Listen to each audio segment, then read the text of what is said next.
ISL একটা গুরুত্বপূর্ণ ভূমিকা নেয় মোহনবাগানের দল তৈরি থেকে শুরু করে নতুন প্রতিভার অন্বেষণ থেকে বেরিয়ে আসা। কত গুরুত্বপূর্ণ ভূমিকা আগামী দিনে আমরা দেখতে পাবো।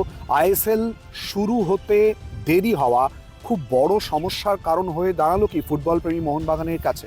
আজকে আপনার ক্যামেরায় আমি প্রথম বলছি, এই যে মাঠটা দেখছেন, এটা সবুজ গালিচা। এই মাঠ পশ্চিমবঙ্গে খুব কম আছে, যুবভারতী ক্রীড়াঙ্গন ছাড়া। এত সুন্দর মাঠ ফুটবল খেলার জন্য। এখানে আমাদের আইএসএল টিম প্র্যাকটিস করে, আজ সকালেও করেছে। কিন্তু এই মাঠটাকে আবার হকি, আপনারা জানেন যে হকি এখন যদি ঘাসের মাঠে হকি খেলা আর পিচের রাস্তায় ফুটবল খেলা এক, কিন্তু সেখানে কি হকির উন্নয়ন হবে? হবে না। তার জন্য হকি মোহনবাগান বন্ধ করে দিয়েছিল।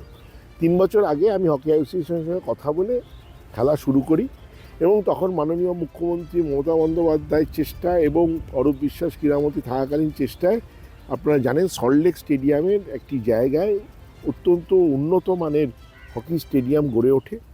ডুমুরজলাতে হকি স্টেডিয়াম গড়ে ওঠে, যেটা অ্যাস্ট্রোটার্ফ, যেখানে খেলা হলে হকির উন্নয়ন হবে। আপনি শুনবেন না বাংলা হকিতে আগে বেটন কাপ যে মানে হতো, এখন আর হচ্ছে না। কেন? কারণ ঘাসের মাঠে হকি খেলা হয়। আবার হকির খেলা, যেটা মাননীয় ক্রীড়ামন্ত্রী ঘোষণা করেছিলেন যে আর ঘাসের মাঠে হবে না, এখন থেকে অ্যাস্ট্রোটার্ফই হবে, যেদিন সল্টলেক স্টেডিয়াম ঘোষণা হয়।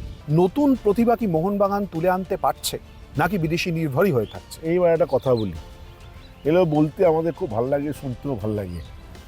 আমাকে বলো তো, কোন কালে কোন প্রতিভা মোহনবাগান তুলে নিচ্ছে? মোহনবাগান ইস্টবেঙ্গল কোনো কালেই প্রতিভা তুলে আনতো না। মোহনবাগানের ঘরের ছেলে সুব্রত ভট্টাচার্য মোহনবাগান অন্য জায়গা থেকে, মোহনবাগান ইস্টবেঙ্গল কি করতো, যারা ছোট দলে ভালো খেলছে তাদেরকে নিয়ে আসতো, পয়সা দিয়ে কিনে নিয়ে এসে খেলাতো। মোহনবাগান ইস্টবেঙ্গল এখন একাডেমি তৈরি করেছে, ইউথ ডেভেলপমেন্ট হচ্ছে। আগে কিন্তু মোহনবাগান ইস্টবেঙ্গল সেভাবে করেনি। করতো কারা? খিদিরপুর, ছোট ছোট অনেক ক্লাব ছিল, পোর্ট ট্রাস্ট, পুলিশ, যারা এই ছোটদের মানে তুলে আনতো। অচ্যুত ব্যানার্জি, তুমি নাম শুনেছো কিনা জানি না, খুব বড় কোচ ছিলেন, কিন্তু তিনি পিকে ব্যানার্জি বা অমল দত্তর মতো গ্ল্যামার পাননি। কিন্তু এই প্রসূন ব্যানার্জি থেকে শুরু করে যত প্লেয়ার, তার চোখ দিয়ে প্লেয়ারগুলো এসেছিল। তিনি কি হতো, গ্রামে গঞ্জে ঘুরে বেড়াতেন, গিয়ে দেখতেন একটা বাচ্চা ছেলে ওখানে লাথি মারছে, বলটায় খুব মানে হতে পারে, তাকে উনি তুলে নিয়ে আসছেন। উনি খিদিরপুরের কোচ ছিলেন। সেই অচ্যুত ব্যানার্জি প্রচুর প্লেয়ার দিয়েছে ময়দানে। এই ধরনের মানুষের এখন অভাব হয়েছে। ইস্টবেঙ্গলের সঙ্গে যেদিন ম্যাচ থাকে, ডার্বি যেদিন থাকে, সেদিন ব্লাড প্রেশারটা কি অবস্থা? আমার নর্মাল থাকে একটাই কারণে। দেখুন, আমি আপনারা যদি স্ট্যাটিস্টিক্সে যান, দেখবেন যে মোহনবাগান ইস্টবেঙ্গল ম্যাচে ম্যাক্সিমাম ম্যানেজার হয়েছি সেটা আমি, এবং যে কোনো কারণেই হোক সাফল্যের রেটটা আমার বেশি।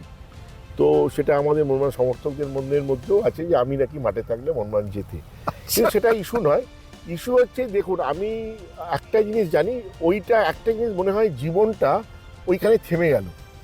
আজকের ম্যাচটা আমাকে জিততে হবে, তাহলেই আমার জীবনের সব পাওয়া হয়ে গেল, কালকে আর দেখার দরকার নেই। কিন্তু যেই ওই ম্যাচটা শেষ হলো না, তারপরের ম্যাচটায় আমি জীবনে আমার অভিজ্ঞতায় দেখেছি, যদি হেরে যাই পাবলিক গালাগালি দেয়। এক্স্যাক্টলি। আমার গাড়ি 5 বার ইট দিয়ে গাড়ি ভেঙেছে।